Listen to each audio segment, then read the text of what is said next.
Hello, and welcome to our presentation on Leading from the Middle, a Practical Approach for Libraries.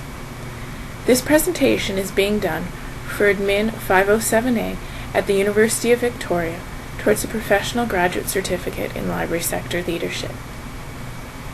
This video is being embedded into this blog to allow for easier commenting and participating. Please feel free to add comments, reflections, or tips as you listen. We will start with the purpose of looking at this topic. Then we will discuss the general organizational structure of libraries. Since the focus of this topic is the leadership role of middle managers, we will discuss what we mean by the term middle manager.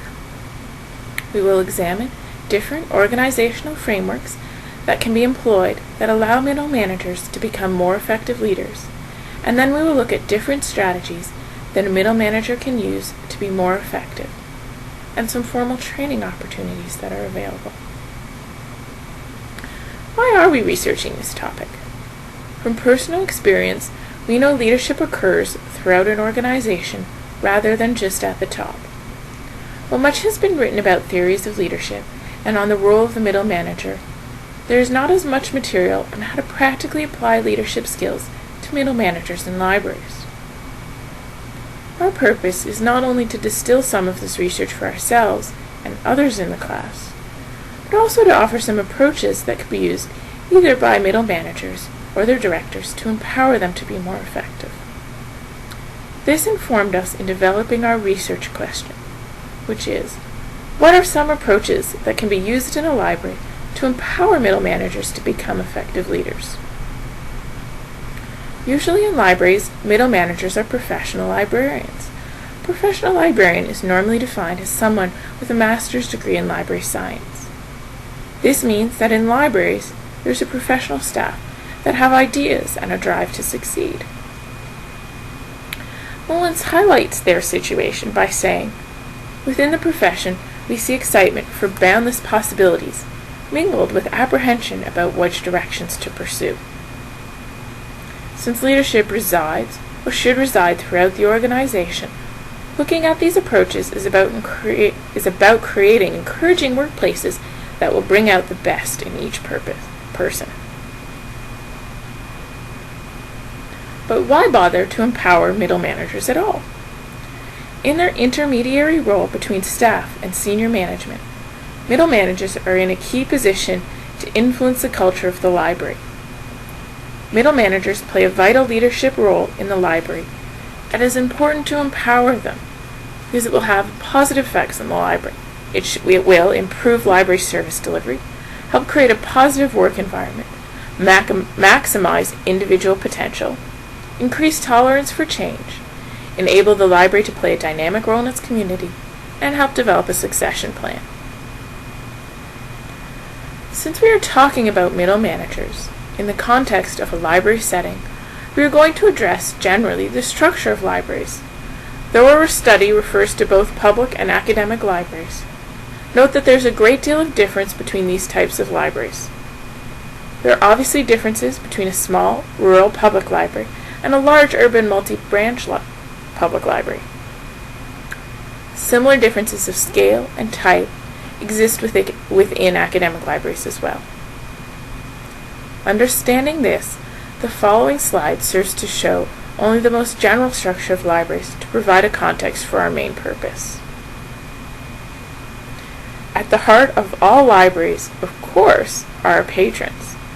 There are staff doing various duties at the circulation desk, the reference desk, and in technical services, to name a few key departments. Managing one or more of these departments are the middle managers. The library director oversees the entire library operation and reports to another body. In public libraries, this is the library board, who then in turn acts as a conduit to the municipal council. In academic libraries, this is often a person like the vice president academic, who reports to the president, who would then report to the board. There are also external influences that come into play. This may be a piece of legislation, such as the Public Libraries Act, or if you received a grant, oversight from the funding agency. Now that we have established a general library context, What exactly is a middle manager, and what is her role? Middle managers in libraries are often departmental heads or team leaders, and are the intermediary between the library director and staff. They do not generally interact with the governance body. They implement strategic directions, but are operating within set guidelines. This position gives middle managers greater freedom than the main library staff.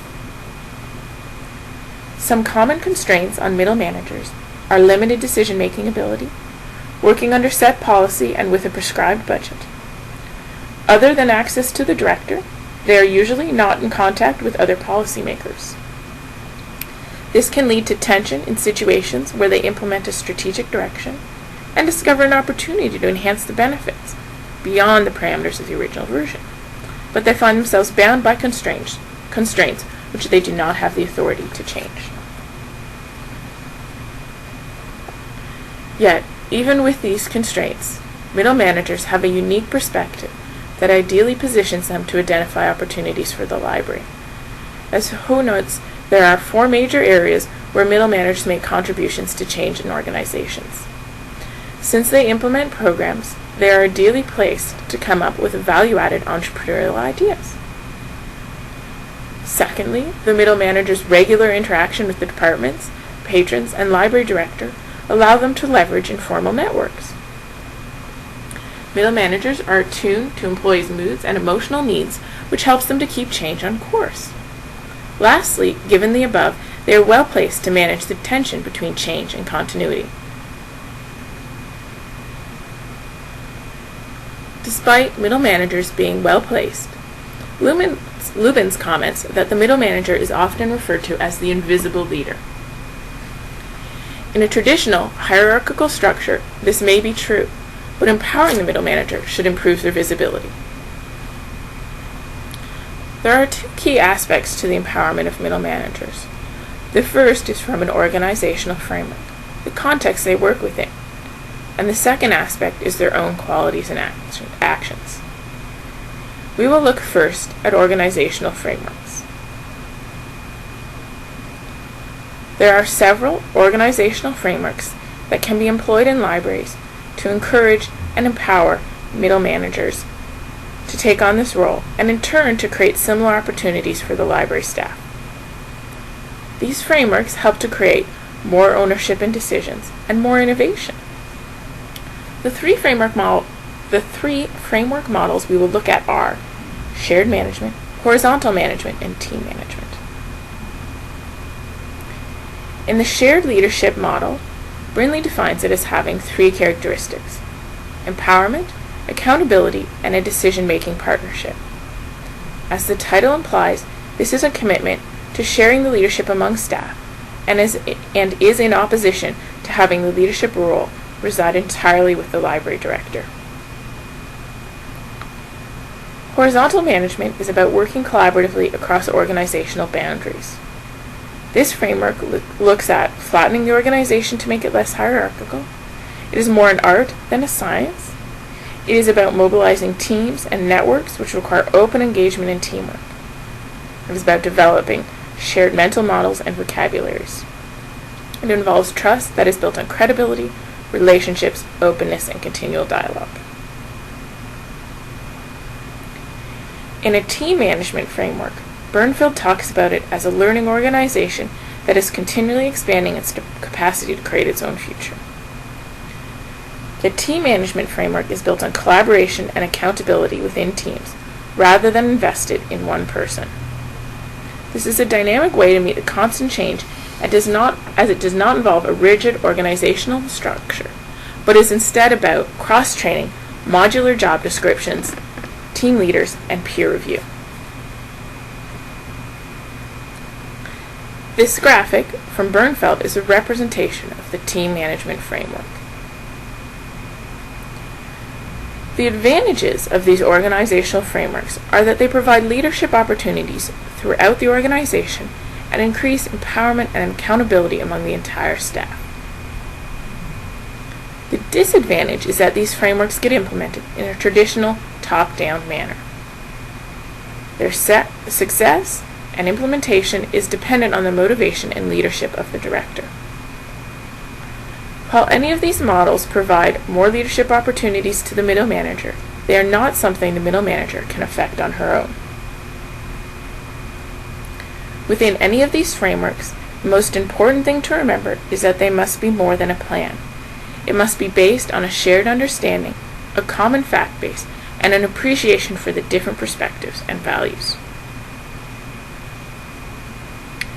We have looked at organizational frameworks and how they facilitate the development of leadership skills in middle managers. But responsibility for empowering staff is not solely dependent on the organization. There are several qualities that middle managers can develop to build their leadership potential. As a starting point, middle managers need to believe that they can make a positive contribution. From a place of confidence, specific leadership roles can evolve. Thompson, Purdy, and Summers developed a framework in which they describe 5 critical middle management roles that can be used by middle managers to their advantage. The roles are follower, champion, collaborator, listener, and director. We will examine each of these in turn. The first 2 roles of follower and champion describe the relationship between the middle manager and the director. The follower role is about developing a good relationship with your director, as this will both allow you to carry out the director's vision and strategic direction, and will also allow you to be listened to. As we have seen from the organizational frameworks, the library director has an important role to play in empowering the middle manager, and this relationship needs to be positive. Having a good relationship with the director will allow you to then act in the champion role. This allows the middle manager to advocate for their own and their staff's innovative ideas and projects. It is important to learn the skills to know how and when to be a champion. The role of collaborator is how the middle manager relates to her peers. In libraries, this is an important role, as professional librarians can both be in a managerial relationship and also as peer professionals. 3 particularly important leadership mechanisms supporting this role include sharing information, sharing resources, and providing access to key socio-political networks. The last 2 roles in the framework of listener and director describe the relationship between the middle manager and her staff. Just as the middle manager wants to be heard by her director, so too do her staff want her to hear them. Here identifies some suggestions for empowering her staff. They include providing opportunities for dialogue, involving everyone, listening to others, and when doing that, to stop listening to one's own internal thoughts. The director role comes from the need to implement strategic direction and day-to-day operations. As Clack points out, coaching, consulting, partnering, and facilitating, once considered luxuries, are now required skills. The abilities to lead from the middle, facilitate adaptability, unlock human diversity, develop individual team members, and resolve group conflicts are also demanded. The Thompson, Purdy, and Summers framework is helpful in laying out the different responsibilities that a middle manager must keep in mind to be a successful leader. It can be used in conjunction with the competing values framework, as it is about building relationships and communication. This is also well supported by Keyes and Bell's 4 phases of a middle manager: looking forward to being innovative and creative, looking upward to being a follower and champion to the director, looking sideways to one's peers, and looking downward to involving and empowering one's staff. We now move to looking at ways to build leadership skills. Dixon's research findings uncovered that an overwhelming demand for middle managers was for the organization to invest in education for all levels of employees. Training and education are important parts of libraries if there is a commitment to empowering library staff. Bernfeld offers 2 examples of that. The first at her public library in Wyoming. There was a concerted effort by Bernfeld with her staff to do one-on-one mentoring, careful placing of staff on teams, coaching, and self-conscious practicing of effective communication methods. This allowed them to adapt well to the change that was occurring. Bernfeld also looked at the partnership between her public library and the library at Indiana University. Both of these institutions followed the reorganization example set by staff at the library at the University of Arizona. For Indiana University, an important component was to have a staff retreat that was a week-long event which they called Organization Week, for the purpose of staff development relating to team building. The process worked so well for them that it has become an annual training event. Looking to the business world, Spreitzer and Quinn describe a longitudinal case study they undertook at Ford Motor Company, in which middle managers took part in an intensive training program designed to make them better leaders. The effect of the training upon the individual's success in the organization was tracked over 2 years. Interestingly, though the anecdotal data demonstrated tangible benefits to the participants in the company, Spreitzer and Quinn concluded the single most significant determinant of success was positive affect. Those participants who started the training with a positive attitude were ultimately the participants who are more likely to be promoted and to express positive views about their position at Ford, which shows the need for both organizational support and personal commitment. Clack's study highlighted the importance of middle manager involvement in both identifying what their needs were and determining the type of training that would meet those needs. These studies showed that there are many different ways to approach training and education. On this slide, we have just listed a few select training opportunities that exist to develop library leaders. There is a longer list on the blog, and we encourage people to add other top opportunities that they know of. Training and education has an important role, as shown by Dixon, who states, successful transformational cultural change will also require investment in managerial development through continuous learning. We felt it was important to briefly address the fact that senior managers have an important role in setting the tone of a library and providing encouragement and empowerment to middle managers. The support of superiors is particularly important for enhancing middle managers' motivation to take risks and make change. Senior managers have many important roles to play in the library, including to determine the organizational framework and strategies for empowering their middle managers.